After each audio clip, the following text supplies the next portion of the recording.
सबसे पहले तो ब्लॉगर को मैं कंटेंट क्रिएटर मानती हूँ। स्मार्ट मूव वो होता है कि कैसे आप उसकी पैकेजिंग करो, कैसे उसमें से as per the platform requirement वो टॉपिक निकालो, और वहां पे आप स्मार्ट क्रिएटर वही होता है जो अपने एक ही कंटेंट को रिपर्पस करे। ऑफ कोर्स क्रेडिबिलिटी मैटर्स बहुत करती है जब आप सोशल मीडिया पे हो। ऐसा कोई पर्टिकुलर निश नहीं होता है, for everyone it works out on their own way कि क्या हम दिखा रहे हैं और क्या ऑडियंस एक्सेप्ट। एक नए कंटेंट क्रिएटर के लिए अगर वो एक लॉन्ग फॉर्म वीडियो बना रहा है तो वो कैसे इसको रीपर्पज करे, और रीपर्पज करने के पीछे की उसकी स्ट्रेटजी क्या होनी चाहिए। एआई बता सब देगा, वही सब कुछ कर देगा जब हम कर रहे हैं, पर जो एक फीलिंग क्रिएट होती है when you are talking one to through content journey. जब मैंने देखा कि एक 20 मिनट्स का वीडियो आपकी लाइफ का टर्निंग पॉइंट बन सकता है। जब आप बैठते हो ना और सीट पे, तो सबसे बड़ा जो आपका एनिमी होता है ना, वो उनको कैमरा ही लगता है। Important part to survive as a content creator for the next 5 years or maybe 10 years is to be real, to understand your audience, or showing off your number, showing off your lifestyle should not be part of any content creation. चाहे YouTube हो, चाहे Insta हो, चाहे LinkedIn, main यही 3 platforms है, right. और हर platform का अपना एक फोकस होता है। जैसे कि YouTube पे नमस्ते और स्वागत है आपका सोलफुल मॉम्स ऑफ इंडिया पर। आज हम डिजिटल मीडिया की बातें करते हैं। हर कोई कंटेंट क्रिएटर बनना चाहता है, लेकिन कैमरे के पीछे की सच्चाई क्या है, कैमरे के पीछे की दुनिया कैसी होती है, इसको हम आज जानने की कोशिश करेंगे। आज की पॉडकास्ट में हमारे साथ हैं Khushboo Saxena ji. She is the co-founder of ऑन्स्टो मीडिया हाउस। हम खुशबू जी से जानने की कोशिश करेंगे कि हाई क्वालिटी कंटेंट कैसे क्रिएट करते हैं, कैसे कंसिस्टेंसी लाते हैं, ऑनलाइन ब्रांड कैसे खड़ा किया जाता है, और सोशल मीडिया पे ग्रो होने के लिए सबसे ज्यादा जरूरी है हमें ऑडियंस की साइकोलॉजी को समझना। तो खुशबू जी हमें बताएंगी कि कैसे हम ऑडियंस की साइकोलॉजी को समझें, कैसे अपना एक नया ब्रांड स्टार्ट करें, कैसे हम जीरो से स्टार्ट कर सकते हैं। ये सारी बातों पे हम आज खुशबू जी से चर्चा करेंगे। अगर कोई भी अपने कंटेंट क्रिएशन की जर्नी को स्टार्ट करना चाहता है तो वो इस पॉडकास्ट से बहुत सारी चीजें सीख सकता है। तो चलिए बिना देर किए हुए मिलते हैं खुशबू जी से और उनका स्वागत करते हैं अपने इस channel soulful moms of India पर। इससे पहले अगर आपने हमारे चैनल को सब्सक्राइब नहीं किया है तो हमारे चैनल को लाइक, शेयर और सब्सक्राइब करें। बेल आइकन को प्रेस करना ना भूलें। आप चाहे तो हमारे व्हाट्सएप चैनल से भी जुड़ सकते हैं, जिसका लिंक मैं डिस्क्रिप्शन में दे दूंगी, या फिर आप चाहे तो QR कोड को स्कैन करिए और हमारे व्हाट्सएप चैनल से जुड़िए।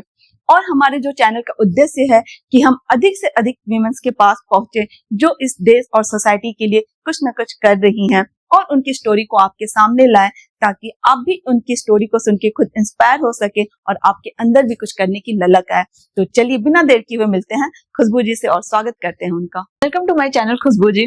Thank you so much Malti इस पॉडकास्ट में मुझे बुलाने के लिए, एंड आई एम श्योर कि ये जो पॉडकास्ट है वो हेल्पफुल आएगा, और जो हम ऑडियंस को बताना चाहते हैं कंटेंट क्रिएशन के लिए वो हम सक्सेसफुल हो पाए आफ्टर दिस पॉडकास्ट। यस, जैसा कि आपने कहा खुशबू जी कि वाकई में मेरा इस पॉडकास्ट का, जैसे कि हमारी बैक स्टेज बातें हो रही थी कि हम कंटेंट क्रिएशन में लोगों की कैसे हेल्प कर सकें, कैसे लोग कंटेंट क्रिएशन में जो भी आना चाहता है वो कैसे ग्रो करे, कैसे किस तरह के कंटेंट बनाए, और इसमें तो आपकी एक्सपर्टाइज है। तो राइट, कैसे हम बातें कर रहे थे कि कैसे हम हेल्प कर सकते हैं लोगों की कंटेंट क्रिएशन जर्नी में। तो सबसे पहले तो आप बताइए कि जो आपका एक्सपर्टाइज है, जितना आपने एक्सपीरियंस गेन किया है, तो आपको अपने एक्सपीरियंस से क्या लगता है? क्योंकि आज देखिए, आज हर एक दूसरा बंदा कंटेंट क्रिएशन में आना चाहता है, और मोस्टली हम देखते हैं कि कुछ लोग होते हैं जो जोश में तो बहुत स्टार्ट कर दिया, फिर आफ्टर सम टाइम उन्हें लगता है कि अब मेरे से नहीं हो पा रहा है, और वो क्विट कर जाते हैं। तो आप ऐसे लोगों के लिए क्या कहना चाहेंगे, और आप अपने एक्सपीरियंस से बताइए आप किस तरह से हमें कंटेंट क्रिएशन की जर्नी को स्टार्ट करनी चाहिए। तो कंटेंट क्रिएशन मुझे लगता है एक बहुत ही यूनिक प्रोफेशन है जो आज की जनरेशन में आया है, राइट। क्योंकि हेल्थ केयर में क्या होता है, मैं हेल्थ केयर बैकग्राउंड से हूँ, तो वहां पे 1-to-1 आप वर्क करती हूँ, बट कंटेंट क्रिएशन का मोस्ट इम्पोर्टेंट पार्ट है कि थ्रू अ सिंगल वीडियो आप मिलियंस ऑफ लोगों को इंस्पायर कर सकते हो, राइट। वो बहुत इंपॉर्टेंट पार्ट है कंटेंट क्रिएशन का, और आजकल हर सब कोई कंटेंट क्रिएशन में जा रहे हैं। दे डोंट नो कि हम कितना इंस्पायर कर रहे हैं, हम कितना राइट है और रॉन्ग है, उनको बस कैमरा ऑन करना है और स्टार्ट करना है। तो लोग क्विट क्यों करते हैं? जब उनका फोकस लूज हो जाता है। First thing which I feel जब हम कंटेंट क्रिएशन स्टार्ट करते हैं, जो हमको माइंड में रखना होता है, वो है क्लैरिटी। क्लैरिटी कि हमको क्या कर रहे हैं और हम क्यों कर रहे हैं, वो बहुत इंपॉर्टेंट है। तो क्लैरिटी के बाद नेक्स्ट आता है वैल्यू प्रोवाइड करना अपने ऑडियंस को। लोग जब कंटेंट क्रिएशन स्टार्ट करते हैं वो सोचते हैं हमें क्या करना है, वो ये नहीं सोचते कि जो ऑडियंस है राइट, उनको उससे क्या हेल्प मिल रही है। ओके, तो फर्स्ट इंपॉर्टेंट पॉइंट्स जो हमें माइंड में रखने चाहिए अगर आप लॉन्ग रन में अपने कंटेंट क्रिएशन जर्नी को रखना चाहते हो, कि हमारा कंटेंट कितना प्रॉब्लम सॉल्व कर रहा है हमारे ऑडियंस की। जब भी आप कोई भी वीडियो देखते हो, लेट्स से ये वीडियो भी कोई देखने आता है, राइट, उसको हाँ, कुछ ना कुछ प्रॉब्लम होगी कि Yes. ठीक है उसे या तो बिजनेस स्टार्ट करना है, उसे कंटेंट क्रिएशन स्टार्ट करना है, Right. वो उसकी प्रॉब्लम्स है। Yes. तो अगर मुझे अपने ऑडियंस की प्रॉब्लम्स पता है कि उसको ये जानना है कि मैं कंटेंट क्रिएशन कैसे स्टार्ट करूं, या फिर वो कहीं ना कहीं मेरी स्टोरी से इंस्पायर होगा या फिर रिलेट कर पाएगा। राइट, जब हम ऑडियंस के माइंड में चले जाते हैं तो वो जो कंफ्यूजन है, वो जो क्लैरिटी की जो डिफरेंस होता है between my thoughts and my audience thoughts, जब वो क्लैरिटी क्लियर हो जाती है तो अपने आप आपको पता ही नहीं चलता कि कब वो टाइम निकलता जाता है, आप और एज अ क्रिएटर ग्रो करते रहते हैं। I think clarity is the most important point जो आपको फॉलो करना है एटलीस्ट फर्स्ट 3 months। खुशबू जी, आपने बताया कि क्लैरिटी होनी चाहिए हमें, और सबसे पहले हमें अपने ऑडियंस की नीड को समझना चाहिए और हम किस प्रॉब्लम को पिक कर रहे हैं और Right. किस प्रॉब्लम को सॉल्व कर रहे हैं। तो जैसे हम ऑडियंस की बातें कर रहे हैं, तो आप ऑडियंस की साइकोलॉजी को हम कैसे समझे? जैसे एक न्यू कंटेंट क्रिएटर है, जब वो मार्केट में आता है या वो अपनी जर्नी को स्टार्ट करता है, तो उस पहले तो हमें नीड डिसाइड करना होता है, राइट? और तो वो कैसे अपने ऑडियंस की साइकोलॉजी को समझे। सपोज उसने कोई एक, मान लो एक ब्लॉगर है, राइट, या फिर एक कोई कुकिंग चैनल स्टार्ट कर रहा है, तो उस टाइम पे वो अपने ऑडियंस को कैसे समझे, उसकी साइकोलॉजी को कैसे पहचाने, इसके लिए वो क्या क्या वर्कआउट कर सकता है? देखिए, पहले ऑडियंस को समझने से पहले आपको रियल होना पड़ेगा। कई लोग क्या करते हैं ना, अच्छा वो वाला कंटेंट क्रिएटर ऐसे कर रहा है, मैं भी यही कर लेता हूँ। आप रियलिटी से भागते हो, आप अपने आप को नहीं समझते। ऑडियंस को समझना बहुत जरूरी है, I agree, but fake lifestyle, fake आप अपने एक पिक्चर क्रिएट कर देते हो। जब अगर आप वो करोगे तो आप ऑडियंस तक पहुंच ही नहीं पाओगे। पहले आप अपने आप को समझो कि व्हाट यू आर डूइंग, आप उससे रिलेट हो पा रहे हो कि नहीं। जब आप अपने आप को समझ जाओगे, जब आप देख लोगे कि ठीक है this is what I want, अब इस नॉलेज से मैं कैसे अपने ऑडियंस पे वर्क कर सकता हूँ। Okay. जो सोशल प्लेटफॉर्म के जितने भी एल्गोरिथम्स हैं वो चेंज होते रहते हैं, एवरी 4 months 6 months चेंज होते हैं, ट्रेंड्स चेंज होते हैं, बट जो ऑडियंस की साइकोलॉजी है वो सेम रहती है, प्रॉब्लम सेम रहती है, उनके सॉल्यूशंस भी सेम होते हैं। तो जब आप उनकी साइकोलॉजी को समझ जाओगे कि what I am giving, who are that 100 people who are ready to accept it, जब आप वो वाली जो गैप है, ब्रिज है, वो बना लेते हो अपने कंटेंट और अपने ऑडियंस की साइकोलॉजी में, तो वो क्लैरिटी अपने आप मिल जाती है। Very nice. मतलब हमें जो गैप है, मतलब एक जो हमारे थॉट्स का गैप है, या फिर हमें एक ब्रिज बनाना है कि हम क्या चाहते हैं और हमारी ऑडियंस क्या चाहती है। हाँ, अगर वो हम आइडेंटिफाई कर सकते हैं तो they will grow, be real. They will. बस यही मेन है कि be real, don't fake yourself. जब तक आप फेक करोगे तो वो कंसिस्टेंसी ब्रेक हो ही जाएगी। कितना आप अपने आप को फेक कर सकते हो ना, right? 1 month 2 month 3 month reality check तो होगा। और ऑडियंस आजकल बहुत स्मार्ट है, उनको पता होता है कि who is fake who is real, they are very smart. तो आप फेक मत करो, जस्ट बी रियल, और अपने आप जो राइट ऑडियंस है वो आपके साथ जुड़ते जाए। Very nice ma'am. तो मैम, जैसे कि अभी देखा जाए तो बहुत सारी नीड आ गई हैं, राइट? और बहुत सारे ब्लॉगर्स भी दिखते हैं, तो इसमें भी है ना कि हम कौन सी नीज को पिक करें कि हमारे फॉलोअर्स ज्यादा हो, हमारे सब्सक्राइबर्स ज्यादा हो। इन सब चीजों को भी, जब एक आदमी नई जर्नी स्टार्ट करना चाहता है तो वो यही देखते हैं कि हम कौन सी नीज को पिक करें कि हमारे फॉलोअर्स बहुत जल्दी बढ़े, हमारे सब्सक्राइबर्स बहुत जल्दी बढ़े। और आप देखते होगे कि एक शॉर्ट कंटेंट चलता है, एक लॉन्ग कंटेंट चलता है, राइट? एक शॉर्ट्स वीडियो और लॉन्ग वीडियो। तो शॉर्ट्स वीडियो पे ज्यादा व्यूज आते हैं और वो जल्दी लोग पॉपुलर ज्यादा हो जाते हैं, right, rather than long content. तो इस बारे में आप क्या कहोगे एज पर योर एक्सपीरियंस? सबसे पहले तो ब्लॉगर को मैं कंटेंट क्रिएटर मानती ही नहीं, क्योंकि what they are showing is their life, that is not a content. Content हमेशा वही होता है जो आपके ऑडियंस को हेल्प करे, राइट? और जैसे मैंने बताया था कि यूट्यूब, चाहे यूट्यूब हो, चाहे इंस्टा हो, चाहे लिंक्डइन, मेन यही 3 प्लेटफॉर्म्स है, राइट? और हर प्लेटफॉर्म का अपना एक फोकस होता है। जैसे कि यूट्यूब पे कौन से ऑडियंस आएंगे, जिनको डीप नॉलेज चाहिए किसी भी टॉपिक की, राइट? एक कोर वीडियो बनता है 20 मिनट्स का, 30 मिनट्स का, जिसमें आपको पॉइंट बाय पॉइंट वो सब कुछ समझाते हैं। फिर उस 20 मिनट्स के वीडियोस में से मोस्टली क्रिएटर्स 1 मिनट की, 30 सेकेंड्स की रील कट करते हैं फॉर दोज ऑडियंस जो क्विक लर्निंग चाहते हैं, जो ज्यादा टाइम नहीं स्पेंड करना चाहते। इंस्टाग्राम। और नेक्स्ट आता है लिंक्डइन। जिसमें मोस्टली लोग आते हैं to make the professional link. वो एक प्रोफेशनल बिजनेस लर्निंग के लिए, बिल्डिंग के लिए वहां आते हैं, राइट। तो कई बार लोग क्या करते हैं, क्रिएटर्स, वो एक ही वीडियो बनाते हैं but then they repurpose that same video. तो स्मार्ट क्रिएटर वही होता है जो अपने एक ही कंटेंट को रीपर्पस करे, पैकेजिंग करे as per the platform need, और फिर वहां पे उसको यूज करे, कॉपी पेस्ट ना करे बट यूज करे। अब आपने बात करी थी निश चूज करने की, तो वो निश आप खुद ही डिसाइड करोगे। जैसे मैंने पहले भी बोला, क्लैरिटी और रियलिटी, राइट। तो आप जो हो, जैसे मैं हूँ, मेरे को हेल्थ केयर की नॉलेज है, मुझे कंटेंट क्रिएशन की नॉलेज है, बट मैंने किसी क्रिएटर को देखा जो बहुत वायरल हो रहा है बिकॉज अपना ड्रेसिंग के लिए, लाइफस्टाइल के लिए वर्क कर रहे हैं, तो मैं इसको ट्राई करूंगी कि चलो मैं कॉपी करके बनाती हूँ। तो एक्चुअली में वो मेरा निश नहीं है। I'm just trying to copy someone who is, trending in that particular niche. तो जब हम अपने आप को क्लैरिटी से देखेंगे कि what I am doing is real, और उसको हम यूज करेंगे और अपने ऑडियंस को वो नॉलेज देंगे, तभी वो ग्रोथ हो सकती है। तो ऐसा कोई पर्टिकुलर निश नहीं होता है। For everyone it works out on their own way, कि क्या हम दिखा रहे हैं और क्या ऑडियंस एक्सेप्ट कर रहे हैं। बहुत अच्छी बात कही आपने कि इट्स वेरी नेसेसरी कि हमें बिल्कुल फर्स्ट पॉइंट की हमें क्लैरिटी होनी चाहिए, सेकंड पॉइंट की हमें ट्रेंड को फॉलो नहीं करना, whatever we want and what the problem we want to solve, उस पर हमें फोकस करना चाहिए। और हमें अपने ऑडियंस को समझना चाहिए कि उन्हें क्या चाहिए, मतलब जिस प्रॉब्लम को हम सॉल्व करने के लिए निकले हैं या जिस प्रॉब्लम को हम सॉल्व करना चाहते हैं, उसमें हमारी ऑडियंस हमसे क्या चाहती है, राइट। वो चीज बहुत अच्छे पॉइंट्स आपने बताए ये तीनों। तो जैसा आपने बोला कि हमें एक लॉन्ग फॉर्म वीडियो को, हम सेम वीडियो को हम यूट्यूब, इंस्टा और लिंक्डइन पे रिपर्पज करके यूज कर सकते हैं, राइट। तो एक नए कंटेंट क्रिएटर के लिए अगर वो एक लॉन्ग फॉर्म वीडियो बना रहा है, तो वो कैसे इसको रिपर्पज करे, और रिपर्पज करने के पीछे की उसकी स्ट्रेटजी क्या होनी चाहिए, वो कैसे उसकी पैकेजिंग कर सकता है।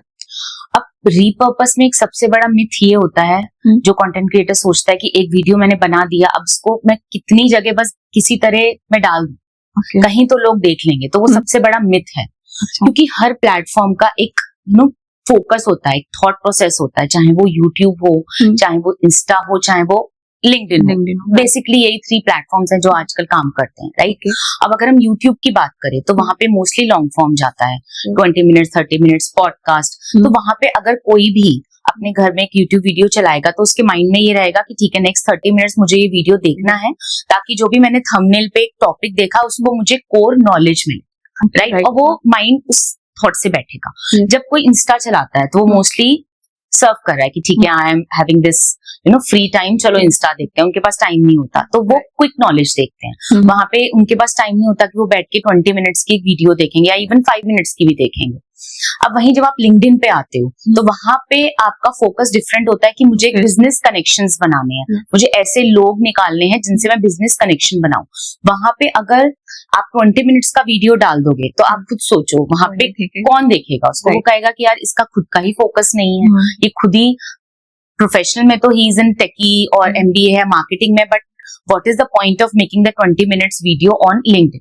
जैसे मैंने बोला, audience are very smart, they know, तो उनको पता चल जाएगा they are just looking for the attention, they don't want the information to put, right. तो कहने का मतलब ये है कि जब आप एक 20 मिनट्स की वीडियो बनाते हो तो उसको रिपर्पस का मतलब ये नहीं है कि आप कॉपी पेस्ट कर दो, बस आपने लिंक उठाया कॉपी पेस्ट कर दिया। नो, स्मार्ट मूव वो होता है कि कैसे आप उसकी पैकेजिंग करो, कैसे उसमें से as per the platform requirement वो टॉपिक निकालो और वहां पे आप डालो कि कंटेंट हम मतलब कंटेंट हम उसमें से कट करें जो उससे, जैसे हमने ये पॉडकास्ट बनाया, इसमें अगर हम बिजनेस रिलेटेड बात करते हैं तो ऑफ कोर्स वो हम लिंक्डइन पे डाल सकते हैं, राइट। पर अगर हम कुछ एंटरटेनमेंट या कुछ और बात करेंगे वो हम इंस्टा पे डालेंगे, वहां पे business related I don't think कोई इंस्टा पे देखेगा।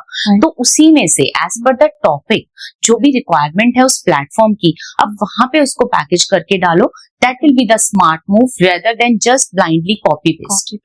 तो फिर अगर मान लीजिए कि मैं एक पॉडकास्टर हूँ, मैं पॉडकास्ट करती हूँ एंड अपार्ट फ्रॉम दिस की मेरी जॉब भी चलती है, but I don't get too much time. तो मैंने एक पॉडकास्ट में, सपोज मैंने 1 आवर का एक पॉडकास्ट का वीडियो बनाया, मेरे को इतना टाइम नहीं मिलता है कि मैं उसमें से पिक करूं, मतलब उसमें से कट करूं और अकॉर्डिंग टू इंस्टा, लिंक्डइन और फिर और अदर प्लेटफॉर्म्स के लिए। तो अगर मैं सपोज सेम लिंक को या सेम वीडियो को इंस्टा पे या फिर लिंक्डइन पे पोस्ट करती हूँ, तो क्या मेरी क्रेडिबिलिटी को कम करता है? ऑफ कोर्स क्रेडिबिलिटी मैटर्स बहुत करती है जब आप सोशल मीडिया पे हो, क्योंकि audience trust is very much important. तो अगर आपके पास टाइम की प्रॉब्लम है, आई अंडरस्टैंड कि जो पैशन के लिए करते हैं उनका टाइम एक बहुत बड़ा इशू रहता है, राइट? तो अगर आपने 20 मिनट का वीडियो बनाया और आपके पास टाइम नहीं है उसमें से कट करने का, तो व्हाट आई एडवाइस इसको यूट्यूब पे ही रहने दो।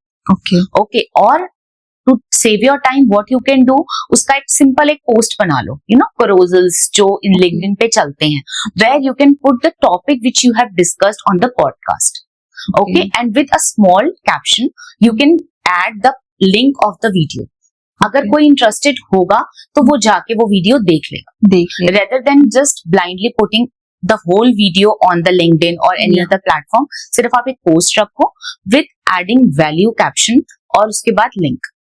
ये रहा लिंक्डइन पे। और अगर आप इंस्टा पे भी जाते हो, सेम यू कैन जैसे अभी आपने इस पॉडकास्ट का एक इंट्रो वीडियो बनाया, आप ऐसे एक स्मॉल सा वीडियो बनाओ, ये hi I am Malti and I am doing this podcast, हम ये कवर करेंगे, if you are interested link is in the bio, you can watch the full video. तो वहां पे क्या होगा, वो ब्लाइंडली नहीं देखेंगे कि ओके वाई अगेन फिर से ये आ गया, नहीं, they will go, if they have time they will go to the link, they will watch the video. तो एटलीस्ट जो वो क्रेडिबिलिटी है वो आपकी सेफ रहे।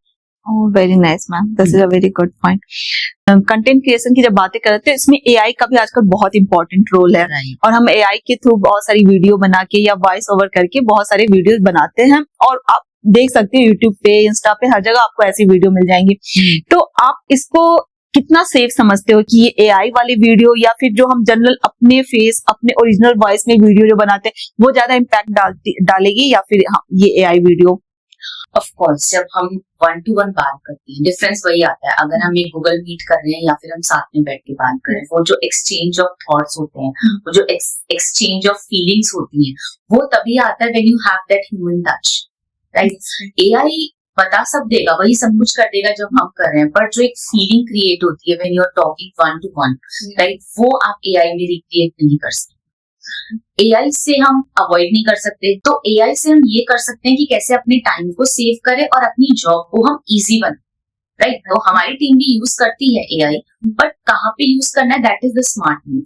कहाँ पे यूज करो, बट ऑफ कोर्स अगर कोई ये बोलेगा कि मैं अपने आप को सेव करता हूँ, एआई वीडियो बना लेता हूँ, तो पीपल विल नॉट रिलेट। वो एक जैसा आप एआई हो ना, वो भी आप एआई की तरह रिस्पॉन्स करेंगे, वो एक इमोशंस आना, वो एक फीलिंग्स डेवलप करना, वो नहीं हो पाता। तो आप कर सकते हो, not 100%, but yes, be accommodate to that AI part and use it as your friend. Okay, very nice ma'am. तो हमें कनेक्शन बनाने के लिए हमें 1-to-1 जैसे काइंड ऑफ हमें हमारी फीलिंग्स जुड़नी चाहिए, हमारे इमोशंस जुड़ने चाहिए, हमारे थॉट्स और एनर्जी एक्सचेंज काइंड ऑफ। जब हम वैसे खुद के फॉर्म में, अपने ओरिजिनल फॉर्म में वीडियो बनाएंगे, तो हमारी एक एनर्जी भी एक्सचेंज होगी हमारे ऑडियंस के साथ। तो अभी तक तो हमने ये सारी बातें की कि कैसे हमें ऑडियंस की साइकोलॉजी को समझना है, किस तरह के कंटेंट हमें बनाने, कैसे रिलेट करना है अपने ऑडियंस के साथ। तो अगर सपोज किसी को बिल्कुल जीरो से अपना एक नया ब्रांड स्टार्ट करना है, कुछ स्टैब्लिश करना है, जीरो से शुरू करना है, तो उसे किन किन चीजों पे ध्यान देना चाहिए और उसे किन किन चीजों को माइंड में रखना चाहिए? तो जब भी आप किसी ब्रांड का थॉट लाते या फिर आप सोचते हो कि ठीक है अब मुझे जॉब छोड़नी है, अब मुझे एंटरप्रेन्योरशिप या फिर I need to start something of my own, तो सबसे इम्पोर्टेंट पार्ट तो होता है मार्केट रिसर्च। मार्केट में क्या चल रहा है, मार्केट में क्या प्रॉब्लम है, मार्केट में क्या चीज जरूरी है, और क्या हम मैं एज एन इंडिविजुअल उस पर वर्क करके कुछ बेटर क्रिएट कर सकती हूँ। ठीक है, ये होता है फर्स्ट स्टेप। सेकेंड आता है उसका प्रोडक्शन, वो अपना इन हाउस चलता है। तो अभी तो हो गया, सबसे first point is the market research, right? Second हो गया प्रोडक्शन। अब थर्ड आता है हमारी मार्केटिंग, और वहां पे स्टेप इन करते हैं हमारे सोशल मीडिया प्लेटफॉर्म्स, राइट? तो सबसे पहले तो आपको ये देखना है कि how you are portraying your brand, right? तो अब जब पॉइंट आता है कि आपको अपने ब्रांड की मार्केटिंग करनी है, राइट? तो आप स्टार्ट करते हो अपना सारा सोशल मीडिया प्लेटफॉर्म, चाहे वो वेबसाइट हो, चाहे वो आपका यूट्यूब हो, चाहे इंस्टाग्राम। तो मैं हमेशा ब्रांड ओनर्स को यही बोलती हूँ कि focus more on Instagram, right? ताकि आप अपना ब्रांड का चैनल बनाओ, वहां पे फोकस करो how to help the audience, how to help the target audience to see कि what we are giving them, right? जैसे फॉर एग्जाम्पल मैं एक नया कोर्स लेके आई, राइट, मैंने अपना पूरा कंटेंट का रिकॉर्डिंग करी, कोर्स बनाई, राइट. अब now it's point where I need to showcase that course to my audience. तो सबसे पहले ऐसे नहीं होगा कि मैं आई सीधे अपना कोर्स स्टार्ट कर दिया, नहीं. तो what I tell to my creators कि first 3 months just create a base for your target audience की yes, we are this company, we are ABC companies and we are coming with this course. ये हमारा first target रहेगा. Second, how this course will help you to grow in your life. वहां पे हम focus करेंगे उन audience पे who are looking for such kind of courses, ताकि उनकी प्रॉब्लम सॉल्व हो पाए, राइट. तो उनका माइंडसेट क्रिएट हो जाएगा कि okay, something like this is coming in the market और अब हम इनको वेट करेंगे, राइट. दे स्टार्ट वेटिंग कि ठीक है ये आ रहा है और हम वेट कर रहे हैं. Now the third strategy is उसके छोटे छोटे ग्लिम्स डालना, पोस्टर्स डालना, सम क्लिप्स डालना, सो दैट उनका और क्यूरियोसिटी बिल्ड हो जाए, राइट. एंड व्हेन जब वो 3 months में क्यूरियोसिटी, एक ब्रांड स्टार्ट हो गया, then the time the launch will start. जब आप लॉन्च करो एंड तब आप अपने कोर्स को लॉन्च करो और स्टार्ट करो. ऑफ कोर्स कोर्स पेड रहेगा, बट ऐसा नहीं है कि आपका जो कंटेंट क्रिएशन जर्नी है वो स्टॉप हो जाएगी. वहां पे आप बोलोगे maybe you can have you yourself as a face of your brand, और आप हायर करके एक फेस बनाते हो, क्योंकि हर ब्रांड का एक फेस बहुत जरूरी है. ओके, आपने ब्रांड बना लिया, आपने फेस बना लिया. Now next step is step by step every week आप हेल्प करो कि okay this new course is launching, this is what we are doing. और अगर आपको लगता है कि what else we can do for you, what else is your problem, आप लाइव सेशंस करो, आप वर्कशॉप्स करो, and that is how your brand will grow through your content creation journey. Very nice ma'am, आपने बहुत deep में बताया और I think हमारे ये ऑडियंस जो भी इस पॉडकास्ट को सुन रहा होगा उसे ये चीजें बहुत डीप में समझ में आ रही होगी कि अगर वो अपना एक ब्रांड एस्टेब्लिश करना चाहते हैं तो वो कहाँ से स्टार्ट कर सकता है, राइट. तो और मैम आपने भी तो जीरो से स्टार्ट किया. आप बैंगलोर, पहले आप हेल्थ केयर, जैसे हम लोग बैक स्टेज बातें कर रहे थे, पहले आप हेल्थ केयर में थी, फिर आपकी क्या टर्निंग पॉइंट आई कि आप फिर इस डिजिटल मीडिया में आए? हेल्थ केयर में तो मैं अभी भी हूँ. Health care is the lifestyle thing which everyone should follow, right. तो हेल्थ केयर ने मुझे एक चीज सिखाई थी, वो था कमिटमेंट, राइट. कमिटमेंट बहुत जरूरी है whatever you are doing. Health care और यहाँ पे ये डिफरेंस था, जब मैं हेल्थ केयर कंसल्टेंट थी तब मैं 1-to-1 हर क्लाइंट से बात करती थी, उनका मेंटल वेलनेस के लिए, उनकी मेंटल हीलिंग के लिए, उनकी फिजिकल हीलिंग के लिए. बट जब YouTube पे मुझे काम करने का मौका मिला तो मेरा थॉट प्रोसेस चेंज हो गया. पहले मैं सोचती थी no 1-to-1 is what we should do, right. But then through content journey जब मैंने देखा कि एक 20 minutes का वीडियो आपकी लाइफ का एक टर्निंग पॉइंट बन सकता है, राइट. तो why not create that awareness through a video rather than going for 1-to-1, right. तो that was my turning point. जब मैंने हेल्थ केयर से आई थॉट कि ठीक है, maybe health care can be a my thought, but an medium should be a content creation, right. और as an entrepreneur बहुत points ऐसे आते हैं, बहुत डिप्स ऐसे होते हैं जब आपके टारगेट मीट नहीं हो रहे, फाइनेंशियल इश्यूज है, टीम बिल्डिंग प्रॉब्लम है. तो वो जो माइंडफुलनेस और जो मैंने हीलिंग योगा में या हेल्थ केयर में सीखी थी, आई थिंक वो ही मुझे हेल्प करती है यहाँ पे to keep calm and to pause and to think what the problem is and then take the next step. Nice, मतलब आप दोनों का ब्लेंड बहुत अच्छे से आपने किया.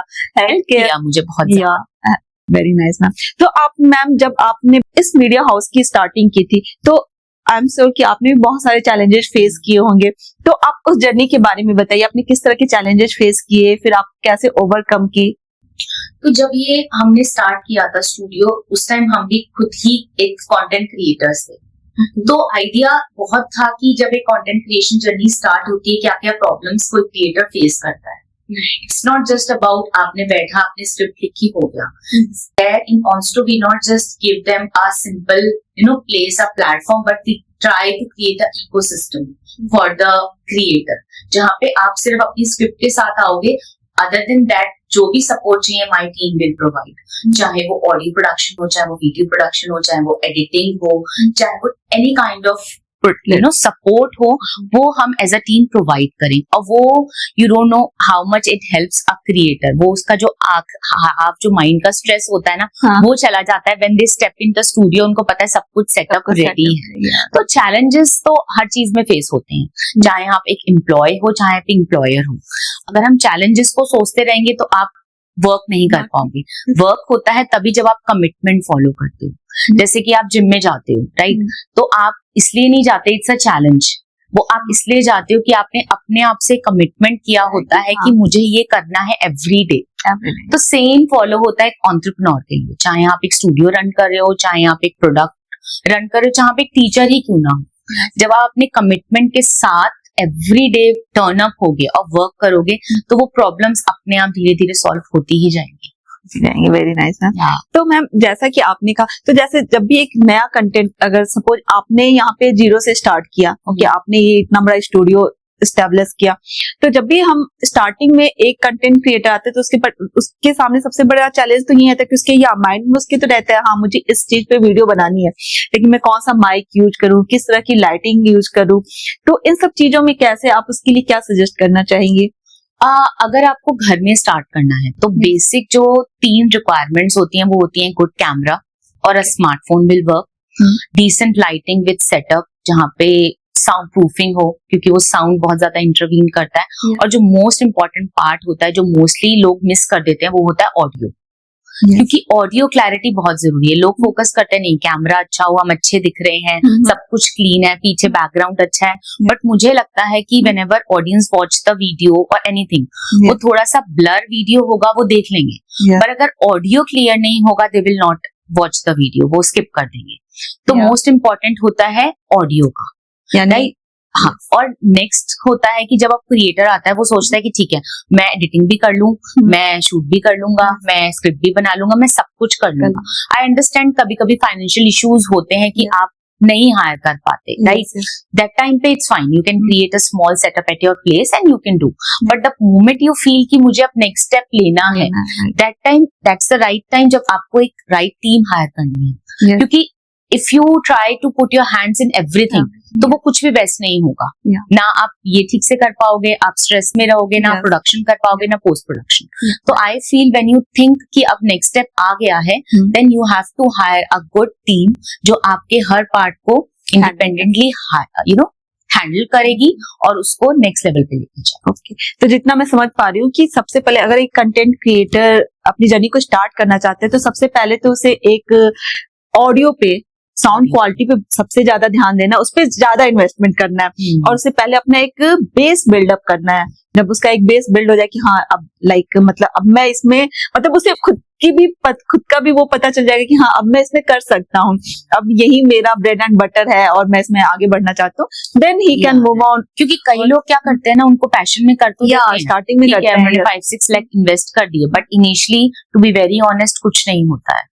नो व्यूज, आप बस बैठे रहोगे देखते रहोगे, ओके देख ले, आप फ्रेंड्स को व्हाट्सएप करोगे लिंक्स, कभी किसी ने देख लिया, कभी किसी ने स्किप कर दिया, तो वो आपके मोटिवेशन को एकदम डाउन कर देता है.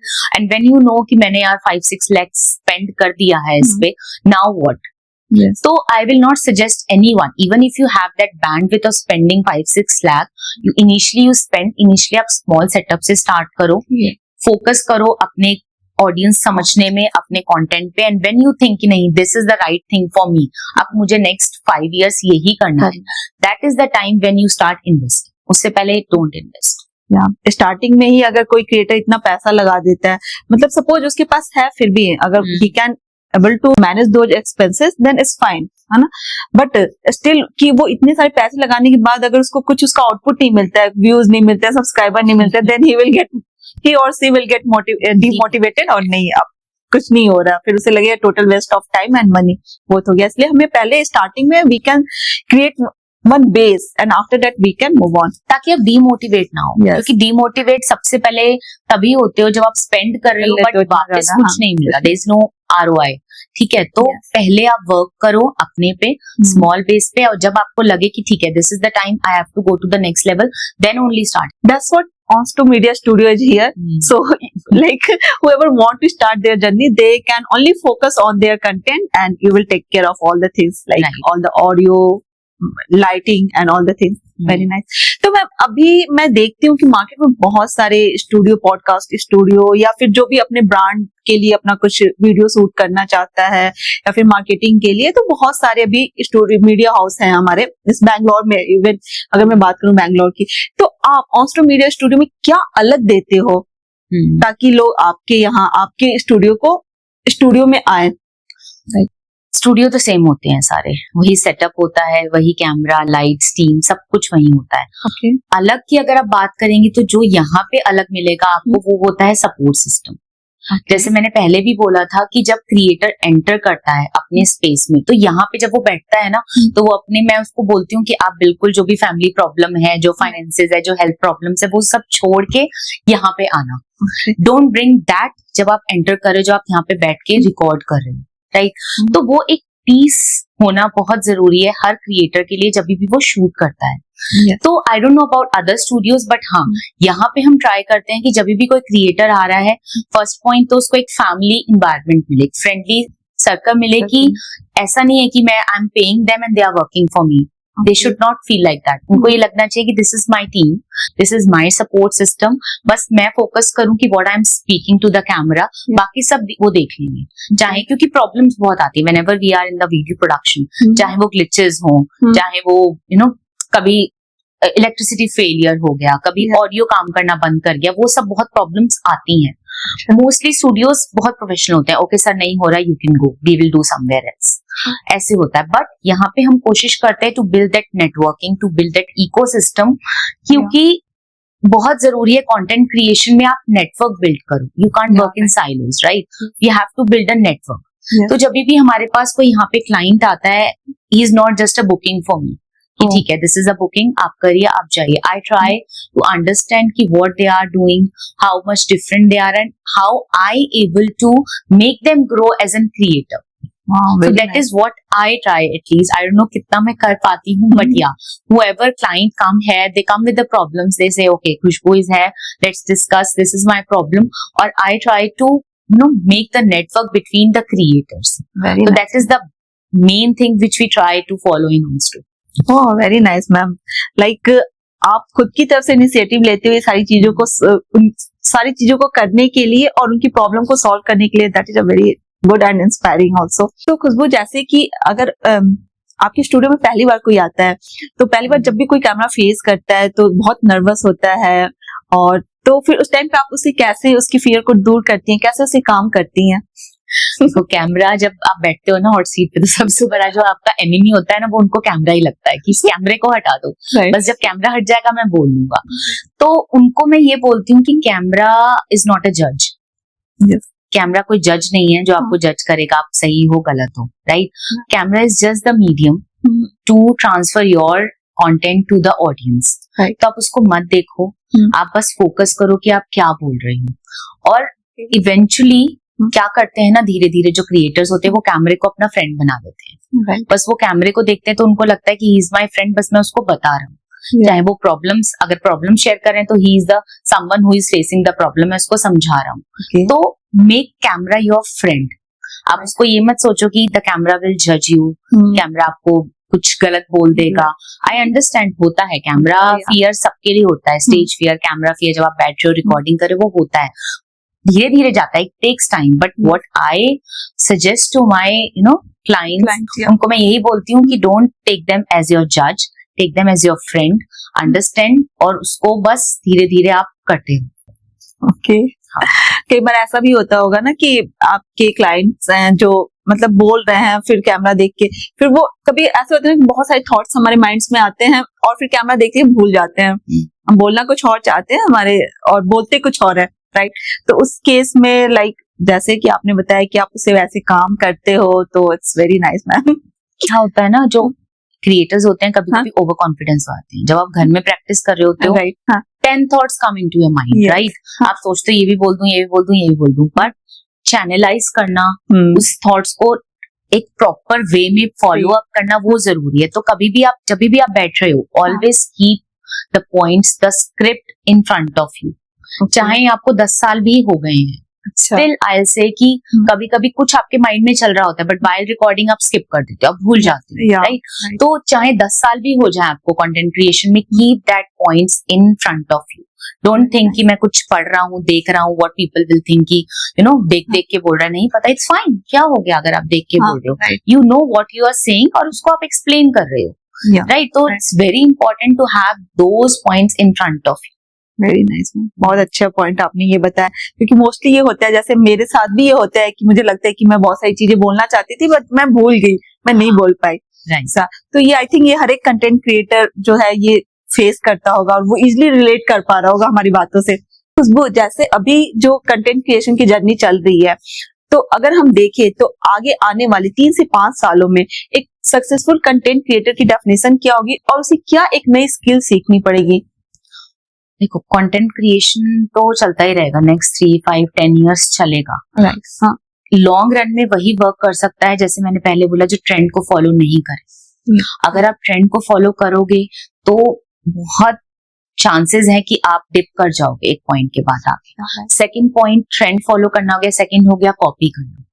जब आप रियलिटी से दूर रहते हो, जब आप फेक करते हो, अगर आप नेक्स्ट 3-5 इयर्स में वही सोचते रहोगे तो यू विल नॉट सर्वाइव। क्योंकि कंटेंट क्रिएशन में मैंने बताया कि ऑडियंस बहुत स्मार्ट है। अगर आप फेक करोगे, अगर आप कॉपी करोगे, they will pick you up like anything, they will pick you up, और वो क्रेडिबिलिटी भी चली जाएगी और जो आप एक्चुअली में कर सकते थे आप वो भी छोड़ दोगे। तो most important part to survive as a content creator for the next 5 years or maybe 10 years is to be real, to understand your audience और टाइम के साथ अपने आप को अपग्रेड करना। स्किल्स आती रहेंगी, आप स्किल्स को अवॉइड नहीं कर सकते, चाहे वो एआई हो, चाहे वो नया एडिटिंग टूल हो, चाहे वो कुछ भी हो, आपको अपने आप को अपग्रेड करना ही पड़ेगा। लेट्स से आप हेल्थ केयर में भी हो, राइट, हेल्थ केयर बैकग्राउंड में, जैसे पहले था, लोग आते थे हेल्थ केयर कंसल्टेंट के पास, आप बोलते थे कि ठीक है मेरे को ये प्रॉब्लम है, आप मुझे हेल्प करो, आप देते थे, you have to give the consultancy. But अभी क्या हुआ है, अभी गूगल आ गया है, अभी बहुत सारे ऐसे आ गया है कि आप जाओगे वहां पे सर्च करोगे, मिल जाएगा, you will get the information, but that information is exactly for you और नॉट, वो आपको नहीं पता, राइट? तो आपको ऐसे काम करना पड़ेगा एज अ कंसल्टेंट कि आप वो प्रॉब्लम, आपको पता है कि वो गूगल से होके आया, उसको पता होगा, right, he have the half information, but आप उस इंफॉर्मेशन को कैसे रिफाइन करके अपने क्लाइंट को या अपने ऑडियंस को दे रहे हो, that is more important. Don't be over confident, don't be fake, don't copy and just be upgraded.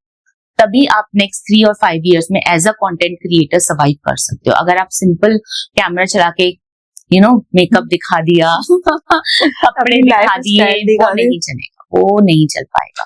That is not the right path to work as a content creator. Correct ma'am, और जैसा कि आपने कहा कि अभी digital media में या फिर डिजिटल, इतना ज्यादा डिजिटलाइजेशन हो गया कि इंफॉर्मेशन तो बहुत है बट नॉलेज नहीं है, right? And there is a very big difference between knowledge and information.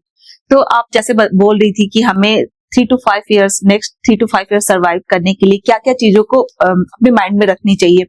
तो ऐसे देखा जाए तो अगर हमें कंटेंट क्रिएशन की दुनिया में रहना है तो हमें एक बहुत बड़ा नेटवर्क भी बिल्ड करना होगा, क्योंकि ये सारी चीजें नेटवर्किंग पे चलती हैं और आप नेटवर्किंग पे बहुत जोर भी देते हो। तो आप ये बताओ कि एक नया क्रिएटर है जिसके कोई भी फॉलोवर्स नहीं है और जो जीरो से स्टार्ट कर रहा है, तो वो कैसे अपनी नेटवर्किंग बिल्ड करे? सोशल मीडिया एक नंबर गेम है, राइट? जिसका जितना फॉलोअर्स हैं, जिसके सब्सक्राइबर्स हैं, वो बूस्ट होता है, उसी को लोग बुलाते हैं, उसी को पूछते हैं। मैं उस पर बिलीव नहीं करती। जैसे मैंने भी कहा था कि जो ब्लॉगर्स होते हैं उनके मिलियंस में व्यूज जाते हैं, right? But as you were saying कि नॉलेज क्या दे रही है, अगर हम किसी का 24/7 का वर्क देख रहे हैं, are we getting any knowledge? बस अब यही होगा कि हमारा शायद मोटिवेशन कम हो जाएगा कि यार वो इतनी बड़ी गाड़ी में घूम रहे हैं या फिर उनका लाइफस्टाइल ऐसा है, व्हाट आई एम डूइंग। तो समवेयर इट्स डीमोटिवेटिंग यू। और showing of your number, showing of your lifestyle should not be part of any content creation. As a content creator, you should only focus on the information and the building of you and your audience. तो जैसा आपने बोला कि जब कोई नया content creator आता है, आई अग्री कि शुरू में चैलेंजेस बहुत होते हैं, चाहे वो राइट ऑडियंस फाइंड आउट करना हो, चाहे प्रोडक्शन हो, और चाहे नेटवर्किंग। मैंने भी बहुत सारे क्रिएटर्स ऐसे देखे हैं जिनके जब मिलियंस में होते हैं वो आपका फोन भी नहीं उठाते, वो आपको बात भी नहीं करते हैं, राइट। दे डोंट नो कि उन्होंने भी कभी जीरो से स्टार्ट किया था, वो भी कभी जीरो थे। तो I know it's a difficult part to connect with other people, but वहां पे क्या हम कर सकते हैं कि you can make a community with people who are also a startup, who have also started. Don't target if you have a 10K followers and you are targeting a person who have 10 million followers. Of course, वो gap आप नहीं full कर पाओगे in a span of 6 months, क्योंकि उसने भी 10 years लगाए होंगे वहाँ 10 million पे पहुंचने के लिए, right? तो वो 10 years की journey आपको भी जानी पड़ेगी. तो don't think कि that's a easy or quick way to get the fame or to get the success. You have to follow that 10 years of path to reach that 10 million. But to build the network as a newcomer in the content creation journey, try to build the networking with a person who have a same set of followers, who have a same mindset. यहाँ पे भी मैंने देखा, जैसे हमारे अभी recently 2-3 YouTubers आए थे, have just started with our studio only. So what I did, instead of getting them connected to some big YouTubers or big content creators, I made the small community with people who are just starting. So that वो एक दूसरे को बुलाए, मिले, exchange of thoughts हो, exchange of content हो, समझे एक दूसरे से, and they will work and progress together as a group, as a community.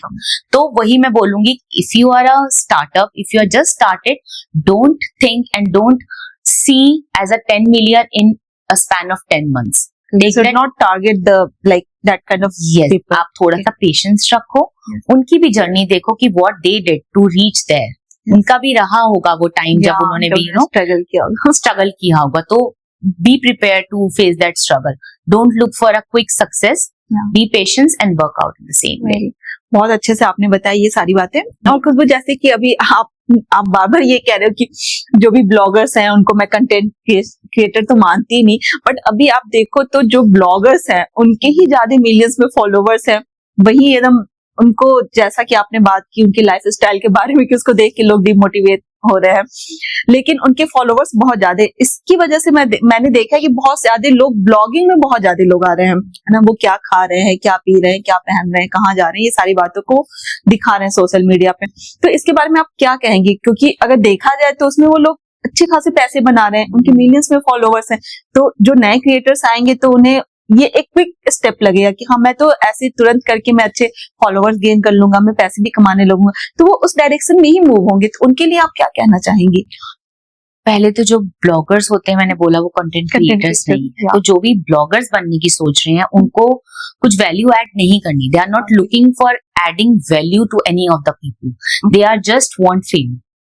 उनको सिर्फ फेम चाहिए, उनको सिर्फ विजिबिलिटी चाहिए. दे जस्ट वांट कि उनकी वीडियोस हो, लोग उनको देखें, लोग उनके पीछे भागे.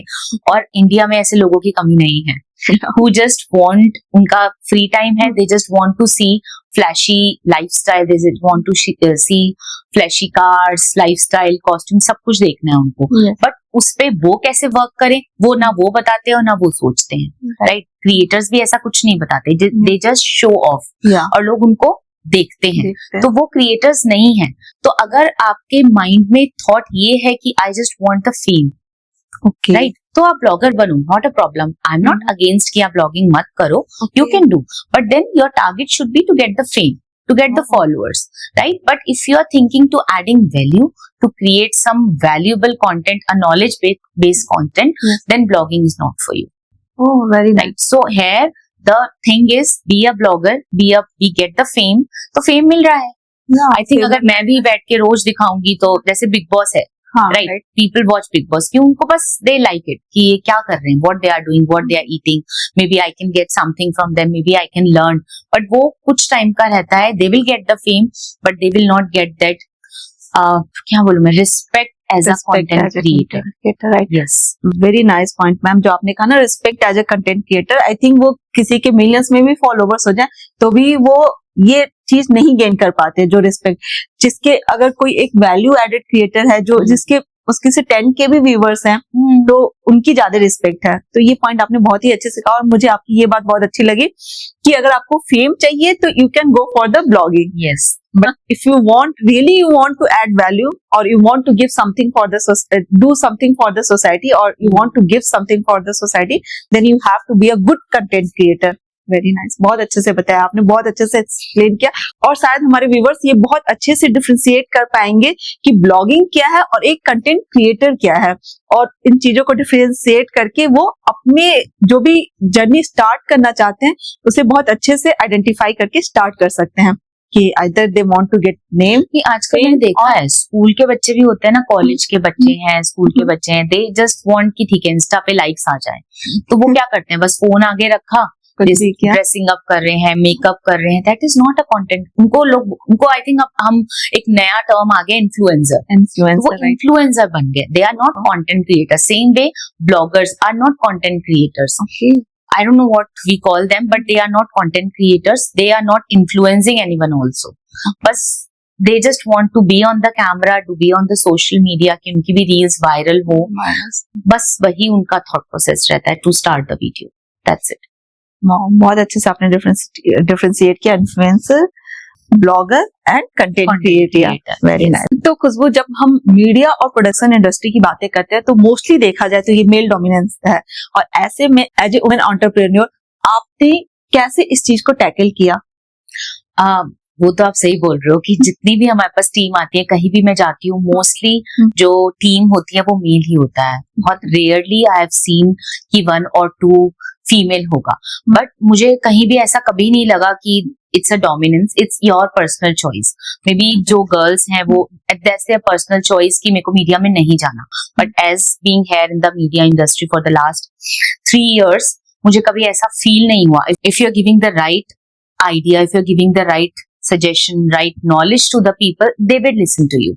They will not ignore you. तो I don't think male or female मुझे कभी भी पर्सनली ऐसा फील हुआ है। हाँ, ये ट्रू है कि ऐसा है, but if you are giving the right knowledge, if you are giving the right clarity to the clients, to the people who are there in the team, it's good to go.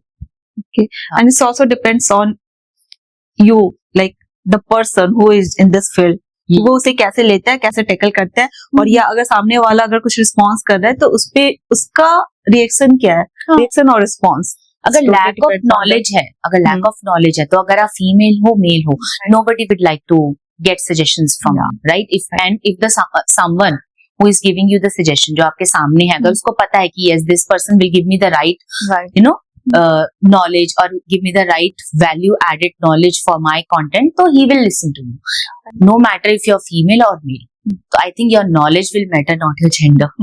Yeah. तो खुशबू, अगर मैं एक नए person की point of view से देखूं जिसे एक अपना प्रोडक्शन हाउस स्टार्ट करना है, बिल्कुल जीरो से स्टार्ट करना है, तो उसके फर्स्ट 30 days की स्ट्रेटजी क्या होगी?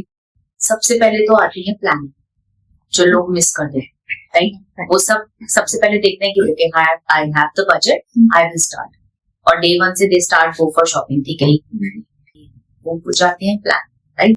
तो अगर हम 30 days की बात करें तो फर्स्ट 1 week आप रखो प्लानिंग कि आपको क्या फोकस करना है, जिसमें फर्स्ट आता है आपका बजट एलोकेशन, जिसमें सबसे पहले आता है कि allotment of your budget, right? कि आपको किस किस चीज पे लगाना है। तो अगर मैं एज अ न्यू पर्सन को मैं सजेस्ट करूंगी तो सबसे पहले आपका आता है सेटअप का, स्पेस कहाँ पे, is it reachable to people, जो लोग आ रहे हैं वहां पे वो रीच कर पाएंगे इजिली, कहीं दूर अंदर को जाके तो नहीं बना हुआ, people able to locate that part, that is most important.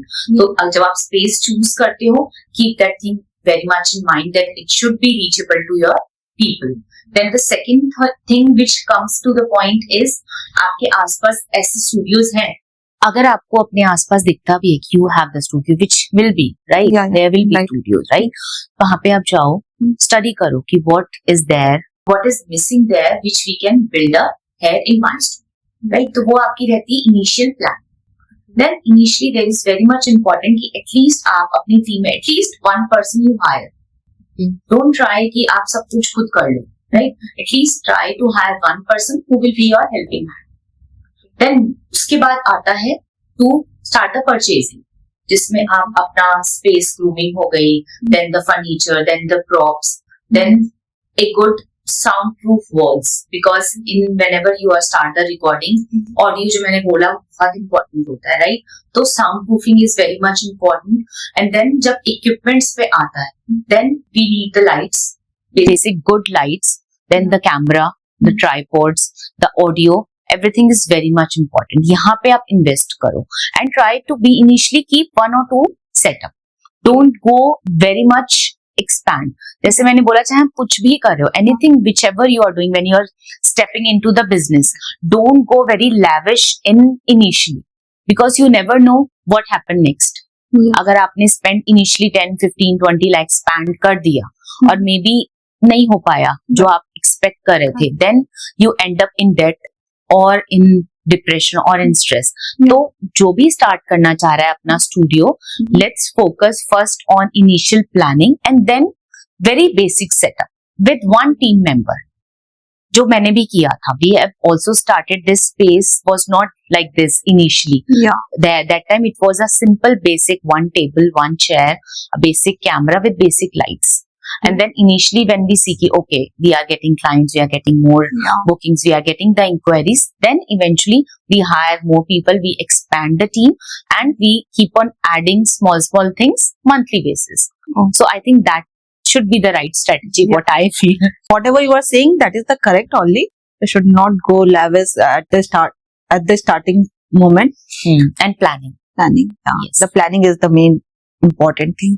तो खुशबू आपने बहुत ही डिटेल में बहुत अच्छे से बताया. आई थिंक जिसे भी जो भी अगर स्टार्ट करना चाहे तो वो आपके स्ट्रेटजी को फॉलो कर सकता है एंड ही और she can go with this strategy. तो खुशबू, ऑन्स्टो मीडिया स्टूडियो का अल्टीमेट विजन क्या है और ये अपने क्रिएटर्स के लिए क्या एक लीगेसी छोड़ना चाहती है? अल्टीमेट विजन वही है जो मैंने आपको बताया, टू बिल्ड द नेटवर्क. और आई थिंक समवेयर हमने वो विजन अचीव कर लिया है by making the network, strong network. बाकी बिजनेस का आगे कुछ नहीं पता होता how it will work, right? It still depends on lots of things. But हाँ, I am happy because what I thought when I started this studio, I thought to build a good strong network of creators in at least in Bangalore, because Noida में, गुड़गांव में, मुंबई में जाओ, वहां पे there is a strong network, right?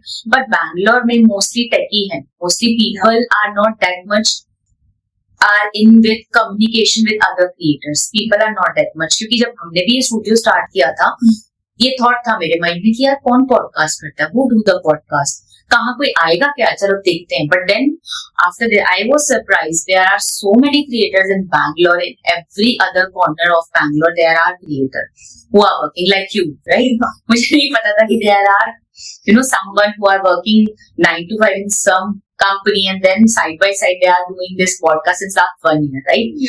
So वो हमने कोशिश की यहाँ पे, to build that network. That was my vision when I started the studio, and somewhere I think I have got that vision right in my front कि वो हो गया है. But next अगर मैं देखूं क्या legacy छोड़ेंगे, वही मैं बोलूंगी सब क्रिएटर्स को भी और सब मीडिया, मीडिया जो फिटर्निटी है, वो यही बोलूंगी कि try to build network. Don't work go on the numbers. I know numbers are important. You are getting 1000 views और you are getting 10,000 or 10 lakh. It's important, but at least see what knowledge the creator is giving. As a being the part of the content creator fraternity, just give that also a value ki what information the person is giving. Don't just go on the numbers.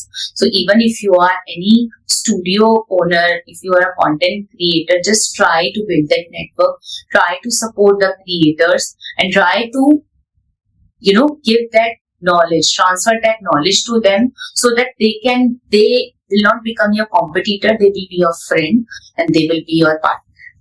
Super ma'am, बहुत ही अच्छे से आपने ये सारी चीजें बताई और ऑन्स्टो media studio का जो विजन है, रियली आई लाइक इट.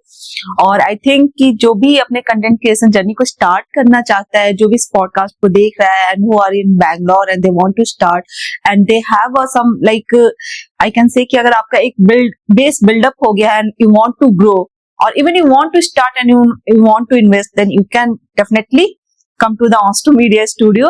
तो बहुत ही अच्छे से, बहुत ही अच्छा लगा खुशबू आपसे ये सारी बातें करके और आपने इतने डीप में इतनी डिटेल नॉलेज दी कि आई थिंक जो भी अपनी कंटेंट क्रिएशन जर्नी को स्टार्ट करना चाहता है वो किस तरह की चैलेंजेस फेस कर सकता है, उसे कैसे अपने ऑडियंस की साइकोलॉजी को समझना है, वो क्या क्या, अगर वो अपना प्रोडक्शन हाउस स्टार्ट करना चाहते हैं तो वो क्या क्या चीजों को ध्यान में रख सकते हैं, क्या स्ट्रेटजी फॉलो कर सकते हैं। आपने ये सारी चीजें बहुत ही डिटेल में बताई है। तो जैसा कि आपको पता है, हमारी ये जो चैनल है सोलफुल मॉम्स ऑफ इंडिया, और मैं इस चैनल पे मोस्टली मतलब वुमेन्स की का ही पॉडकास्ट करती हूँ, और मैं उनको एक ये प्लेटफॉर्म देती हूँ अपने इस चैनल के माध्यम से कि वो अपनी बातों को रखे, राइट। तो आप हमारे चैनल के माध्यम से क्या एक मैसेज देना चाहेंगे? तो पहली बार तो मैं आपको बहुत बहुत थैंक यू कहना चाहती हूँ मालती, कि आपने मुझे बुलाया। This is my first ever podcast जो मैं कर रही हूँ, एंड होपफुली ये वीडियो हेल्प करेगा बहुत सारे क्रिएटर्स को, एंटरप्रेन्योर्स को, और जो भी सोच रहा है अपनी क्रिएशन जर्नी स्टार्ट करने के लिए। तो आई फील कि मैं उस चीज को अचीव कर पाई हूँ, और मैं एक ही मैसेज देना चाहूंगी सारे क्रिएटर्स को या वुमेन को, whoever thinking to start their journey in any of the field, चाहे वो कंटेंट क्रिएशन हो, चाहे बीइंग एन एंटरप्रेन्योर हो, चाहे एक स्टूडेंट ही क्यों ना हो जो अपनी एक एजुकेशन जर्नी स्टार्ट कर रहा है, कॉलेज जा रहा है। आप कमिटेड रहो अपने गोल के साथ, अपने थॉट्स को फोकस करो, क्लैरिटी रखो, किसी को कॉपी मत करो, किसी को कॉपी करने की कोशिश मत करो, just be real, just be committed to your vision, to your goals. तो आपको सक्सेस, आप कहीं भी जा रहे हो आपको सक्सेस फॉर श्योर मिलेगी। So that was my message. Very nice, बहुत ही अच्छा आपने मैसेज दिया हमारे व्यूअर्स के लिए, और पहले ही आपने इतनी सारी चीजें कवर कर रखी है कि मतलब ये पॉडकास्ट जो भी अपनी कंटेंट क्रिएशन जर्नी को स्टार्ट करना है उसके लिए बहुत ही ज्यादा हेल्पफुल रहेगा। सो बहुत ही अच्छा लगा बात करके खुशबू आपसे। थैंक यू सो मच कि आप हमारे पॉडकास्ट पे आए। हमारे सोलफुल मॉम्स ऑफ इंडिया की तरफ से आपके लिए एक छोटा सा gift. Thank you so much Malti for this, and I hope आपका ये चैनल और सक्सेसफुल हो, आप और ऐसी स्टोरीज लाओ जो इंस्पायर करे, and you yourself an inspiration for so many women doing so many things together, being a mom, being an employ, and then being a podcaster. So I inspired me so a lot. Thank you so much. Thank you so much friends, हमारे साथ last तक बने रहने के लिए। अगर आपको ये पॉडकास्ट अच्छा लगा और आपको इससे नॉलेज मिलती है, और अगर आप अपनी कंटेंट क्रिएटर जर्नी को स्टार्ट करना चाहते हैं, तो आप इस पॉडकास्ट को फॉलो कर सकते हैं, इससे बहुत सारी नॉलेज गेन कर सकते हैं। और आपको इस पॉडकास्ट की सबसे अच्छी बात क्या लगी और खुशबू जी से आपने क्या सीखा, इसको आप कमेंट में ज़रूर बताएं। Thank you so much. Stay soulful.